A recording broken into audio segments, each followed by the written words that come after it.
Sabi ni Senator Marcoleta kahapon, ligtas ka na. Hindi po ito totoo. Si Senator Jinggoy Ejercito Estrada, Senator Joel Villanueva, Yusek Robert Bernardo, at D. Alcantara. Si Senator Jinggoy po ay nagbaba ng 355 million ngayong 2025 sa mga ilang projects sa Bulacan. Ang sabi po ng boss ko dito ay 30% ang commitment dito. Ang mga projects po na to ay construction of flood mitigating structure with pumping station and floodgate phase 3. Grabe, isang pasabog ang binitawan ni ex-DPWH Engineer Bryce Hernandez dahil idinawit niya dito si Senator Estrada at Senator Villanueva. Ating tingnan ang sinasabi ni Bryce Hernandez. Sino po yung mga nasa litrato? There are previous employees of Bulacan First Engineering District, Your Honor. Sino-sino po yung itong mga ito? Mga pangalan, kailangan po magbigay ng pangalan. Dating Assistant District Engineer po, Rafaelito Marcelo. Dati pong Maintenance Chief, Ernesto Daos. Planning Chief, Ernesto Galang. Administrative Officer Evelyn De Jesus, Chief Ruben Santos ng Materials and Testing, at yung accountant po namin na si Chief Jun Mendoza, at saka si District Engineer Henry Alcantara po, ang aming boss, at saka po si Yusek Robert Bernardo po. Can we state for the record who the personalities in the picture are? Yung boss ko po, si Boss Henry Alcantara, at saka po si Senador na akala po niya ligtas na siya. Sorry, you have to have proper decorum, please. I'm have to state for the record the name of the person and the occasion that we are talking about. I believe, Your Honor, ito po yung birthday sa Soler na ito nga po yung parang sa tent po ng Soler ginawa yung birthday ni Senator Jinggoy Estrada po. Again, to be very clear, who are the personalities? Please state for the record in this picture. Si Boss Henry Alcantara po, at saka po si Senator Jinggoy Estrada po. Thank you. Next picture, please. So again, these are pictures with known personalities during the birthday of Senator Jinggoy Estrada. Is this correct? To be honest, Your Honor, I do not know when this picture was taken, but I'm just trying to show that Mr. Alcantara, Engineer Henry Alcantara, and Senator Jinggoy Estrada have met a couple of times already. And they appear, what do they appear? Do they appear close? And they appear super close, Your Honor. All right, thank you. Please proceed. Next picture, please. Atin itong pag-usapan, mga kaibigan. Ipinakita rin ni Bryce Hernandez ang mga larawan na talaga namang pati ako ay nalula sa sobrang gulat ko. Atin pa itong tignan, mga kaibigan. So what is the context of this picture for the benefit of people that are looking? Can you describe who had taken this picture and kindly explain the context, please? Kung maalala ko po, ako po ang nagpicture nito. Kasi dyan lang po ako nakakita ng ganyan karaming pera. First time ko po yan. Kaya pinicturean ko, natuwa po ako. And po, that's for inaayos po ni boss yan. Mr. Chair, sino yung taong yun na naka-blue? Can you state for the record, sino po yung napicturean na nakatayo sa harap po ng mga pera? Yung half body po, si Boss Henry Alcantara ko po yan. Okay. Kanino binigay ang pera, Mr. Chair? Kanino binigay ang perang yan? Sorry. Sige, pakikwento po muna yung, what is the context of this picture? Yan po, ang context po niyan is, kung makikita nyo po, makahiwal po yung pera. May mga pagbibigyan yan, Your Honor. So, Can he name them kung sino pagbibigyan ng mga perang yan? I'm sorry, Your Honor. Sino po daw yung pagbibigyan ng mga pera po na yan, supposedly? Ito na nga po yung sinasabi ni boss na sa mga... Alright, next picture please. Chair, Chair, pwede lang po maklarify saan ang lugar at anong date ng picture na yan? Saan daw po yung lugar at saan yung date? Sa office po namin yan, sa Bulacan First District Engineering Office. Okay, napakalinaw po. May limpak-limpak na salapi sa district office mismo. Kailan? No? At kailan? I believe mga 2022 po or 2023 yan. Alright. Something like Chair, meron namang mga paraan para ma-determine yung precise Yeah. date, di ba? I think we will get the Impor- metadata of this. Importante For po yun. submission, At to clarify, pasensya na po, to clarify lang po, normal po ba sa opisina ng gobyerno, ng DPWH, na merong ganyang piles of cash sa mga transaksyon ng gobyerno? Please Sa mga respond. regular na transaksyon ng gobyerno? Please respond, Mr. Engineer Hernandez, please. sa All right. Just answer, please. Sa Then office- we will proceed. sa office po namin, normal po yan. Okay, next picture, please. Mr. Chair, just to clarify, Mr. Chair, Okay, Congressman Pakita nga Sutay. isang picture po. kay Engineer Bryce, yung on the lower right portion ng picture. Can we go back to the Pakibalik picture? daw po. Yan, may papel, yung bond paper. Opo. Yung bond paper sa may nakasulat. Yan. Opo. Ano yan? Rundown ng project ba yan? Yes, Your Honor. Mr. Chair, mayroon akong tanong kanina. All right. Sinabi niya, Next picture, please. sinabi niya na mayroong nakatoka Next. na tatanggap niyan. Gusto kong malaman kung sino ang mga taong dapat tumanggap niyan. Alam niya eh. Your Honor, hindi ko po alam kung sino. Basta kami po, inuutusan lang po na ayusin yung mga pera. Itong amount na to para sa ganito, ihanda mo dyan, may pagbibigyan yan. Ganun lang po, sinesegregate po namin yung mga pera. Yun lang po. And the rest, kagaya nga po ng sabi ko, is ang Yan, politiko look po, at that. politiko or yung proponent po, si Boss Henry lang po ang kausap. Okay, Ano next yan? picture. Mr. Chair, para ba yan sa project? Next picture. Can we explain? Mr. Chair, para Congressman ba yan sa Abante. project o sa tao? Bibigay ba yan sa tao o para sa project yan? Yes. Please respond. As far as my knowledge is concerned, ibibigay po yan sa tao. Yung nga pong tinatawag na proponent, nakausap niya. For that particular picture, alam po ba natin kung sino ang pagbibigyan? To be honest, Your Honor, hindi ko po matandaan na. Kasi Alright. that's way back a couple of years ago na. Okay, this is a next picture with another set of piles of cash. Ano po yung context nitong litrato pong ito? Ito po, kung ipinakita nyo yung nakita po na pinakaunang pictures na marami pong tao, this is the same exact place. So, ibig ko pong sabihin dito, sa tambayan po namin yan eh. So, yan po dyan po pine-prepare yung mga pera na for delivery with regard sa mga proponent na kausap ni Boss Henry Alcantara.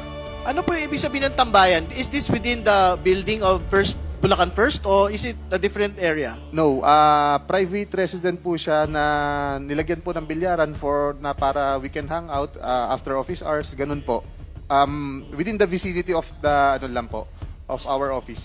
Sino po yung rinenta ba yan o binili o merong may-ari niyan? Yes po, meron pong alam ko po kaibigan po ni Boss Henry Alcantara ang may-ari niyan. Alright. Pero hindi po, first, to be clear, hindi po ito sa building ng Bulacan First. Yes po, hindi po yan sa building ng DPWH. At hindi naman din ho si D. Alcantara ang may-ari, ibang tao. Hindi Mr. po, Chair. hindi po si Boss Henry. Alright. Mr. Chair, gusto Congressman ko Benny. tanungin si Engineer Alcantara tungkol sa mga bagay na yan, kung ina-accept niya o dinideny niya. Sapagkat kanina, kay marami siya sinabing kasinungalingan eh. Engineer Sige, Alcantara, patapusin mo na daw yung mga litrato. tapusin mo Congressman na. Ben. Meron mo ba? Meron pa? Please, kumpletuhin daw muna natin yung mga litrato. Next slide. Alright. There is a text. Your Honor, I think this is a Viber message. yes, that's disappearing message, Your Honor. Can you read, Engineer Bryce, the name of the person that is there, that is stated in the Viber message, and the content of the message, please? Your Honor, if may I recommend Engineer JP Mendoza to read the actual message because he's the one who took the photos personally from our boss Henry Alcantara. All right. Sige po, pakibasa na lang po. This is the final slide. Good afternoon, Your Honor. Before I proceed, kagaya rin po sana ng request ni Engineer Bryce kanina dahil medyo maselan po itong conversation na to, baka pwedeng mag-request din po sana ako ng security kung sakali. Yes po. The committee commits to the safety and security of the witnesses and resource persons who are here, who are committed to the truth. No, so the same will be granted to Engineer Mendoza. You may proceed. Thank you, sir. Sir, yung picture po na yan ay nung October 2023 na kung saan nagre-request po si Senator Joel ng yung mga binasa po ni Engineer Bryce ng flood control kanina na nakasaad doon sa context. 4 lang po yung napapicturan sa akin ng boss ko. Kumbaga, parang sa summary po na yan na sinasabi ni Senator Joel na mababa lang yung kanyang pondo, subalit siya ang majority floor. Isa siya ang majority floor leader siya nung that time and member siya ng Commission on Appointment. Okay. So, thank you for providing the context, but you have to state for the record who this person is. Is this senator? Nakalagay na po kasi Sen Joel eh. So, is this the senator that we know? Joel Villanueva? Yes, sir. All right. Can you read for the record also the content, the specific content of the message? Again, naguguluhan ako bigla kay Sec. Parang nakalimutan ba niya? Number 1, probs sa flood control and all the efforts we put in.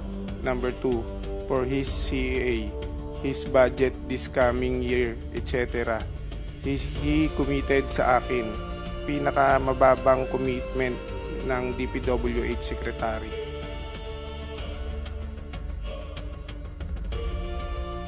Alright. Do we have another slide for us? Oh, ito mas malinaw po. Mr. Chair, clarification lang. Kanino sinend yung message and sino yung SEC?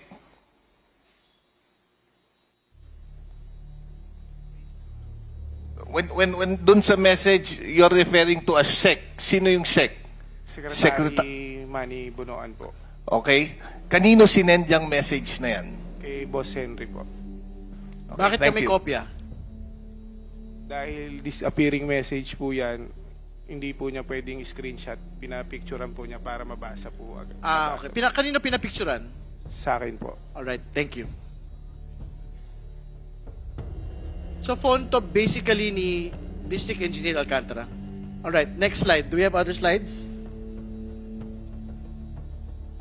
Can we go back again? Go back to the pangalawang ano yan, di ba? Can we read for the record?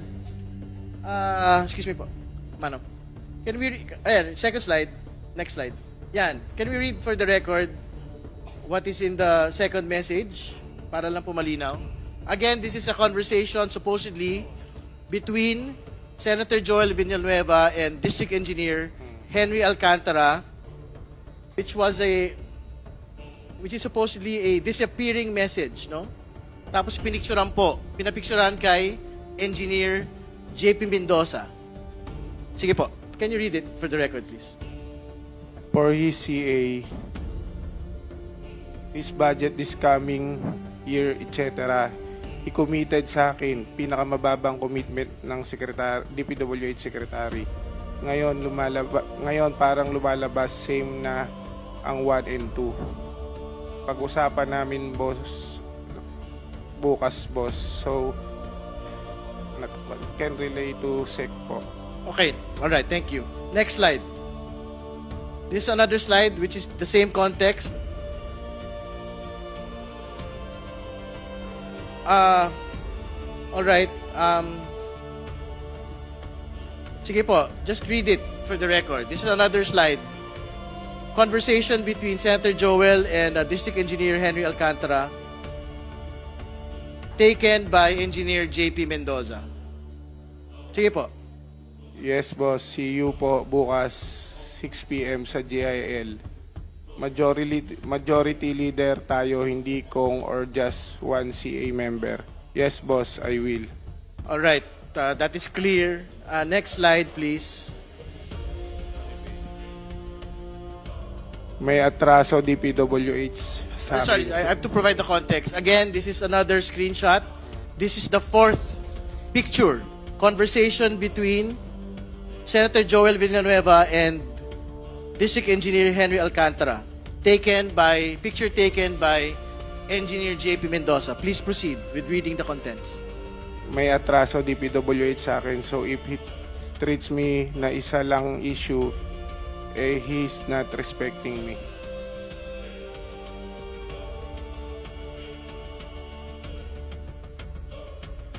All right. Nabasa na. All right. Next slide, please.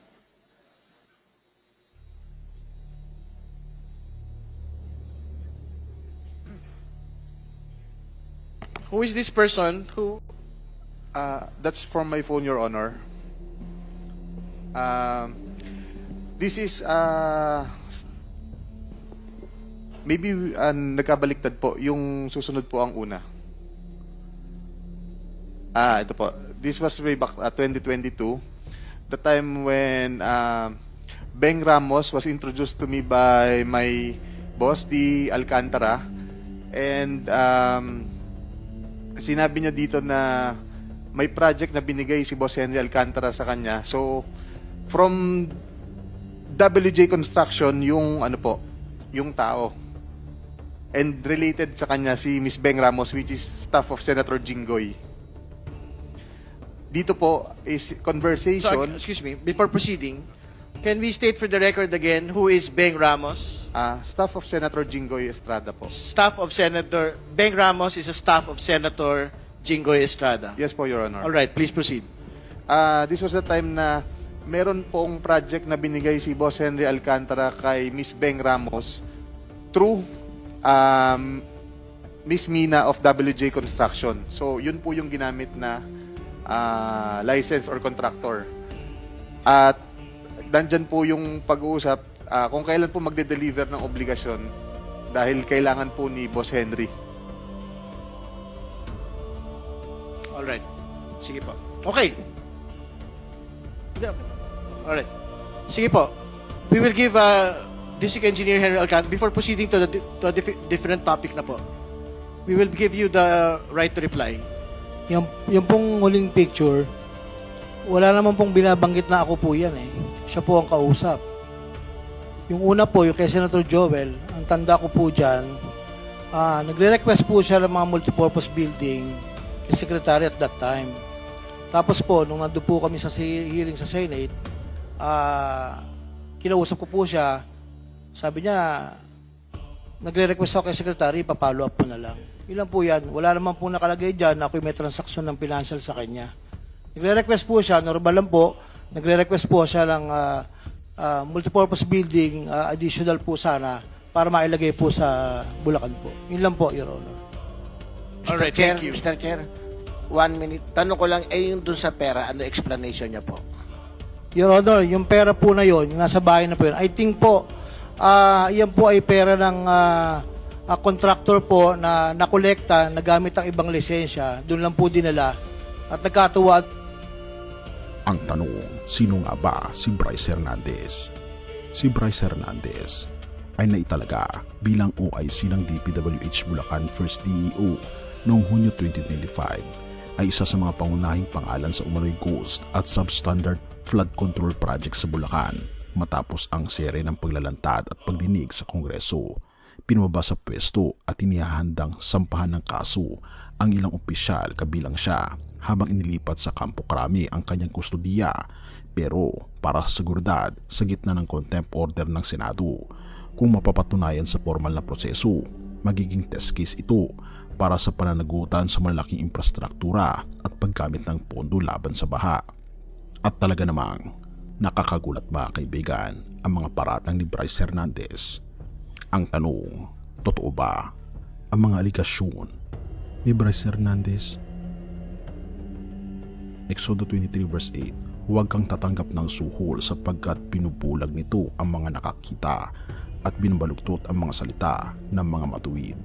Tunay nga mga kaibigan na anuman ang sabihin ng taong matuwid, kung siya ay tumatanggap ng suhol ay hindi siya pagkakatiwalaan. Kaya nga naman mga kaibigan, tayo maging totoo lamang sa ating mga gawa dahil tayo ay anak ng ating Panginoon Diyos.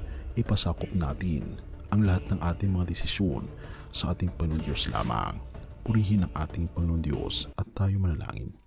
Ama naming Diyos na makapangyarihan sa lahat, kami po'y napapasalamat sa inyo pong pag-ibig sa amin. Patnubayan niyo po kami at tulungan maging tapat lamang sa inyo po at sa inyong mga salita. Pinupuri po namin kayo at pinapasalamatan o aming Panginoon Diyos sa inyo pong kabutihan sa amin at patnubayan niyo po kami at patawarin po kami sa lahat ng aming mga pagkukulang at pagkakasala sapagkat ito po ang aming samot hiling sa matamis na pangalan ng aming Panginoon Jesus. Amen.